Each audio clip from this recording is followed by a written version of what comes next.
ওটসের এই রেসিপি একদিন বানালে রোজ বানাতে মন চাইবে। প্রথমে একটা মিক্সির জার নিতে হবে, তার মধ্যে 1 বাটি ওটস দিতে হবে, হাফ বাটির মতন সুজি, আর দিতে হবে গুঁড়ো দুধ। কিছুটা পরিমাণ জল দিয়ে সমস্ত কিছু ভালো করে একসঙ্গে পেস্ট করে নিতে হবে। এদিকে দিতে হবে একটা ডিম মিক্সিং বোলের মধ্যে, আর দিতে হবে গুড়ের পাউডার, আর দিয়েছি আমি সাদা তেল।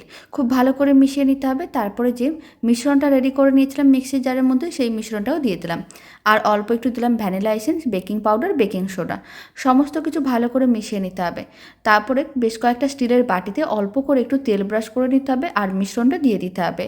তার উপরে কয়েকটা ড্রাই ফ্রুটস দিতে হবে। এখানে আমি দিয়েছি কাজু বাদাম, কিশমিশ আর চেরি ফল। এতে দেখতে অনেক বেশি ভালো লাগবে। একটা কড়াইকে গরম করে নিয়েছিলাম, কড়াইয়ের মধ্যে একটা স্ট্যান্ডে রেখে দিয়েছিলাম, তার উপরে স্টিলের বাটিগুলো রেখে ঢাকনা বন্ধ করে 40 মিনিটের মতন বেক করে নিতে হবে। তাহলেই কেকগুলো রেডি হয়ে যাবে। এইভাবে একবার ওটসের কেক বাড়িতে বানিয়ে দেখতে পারেন। বানানো তো একেবারেই সহজ, আর খেতেও ভীষণ ভালো হয়। আশা করি আপনাদেরও ভালো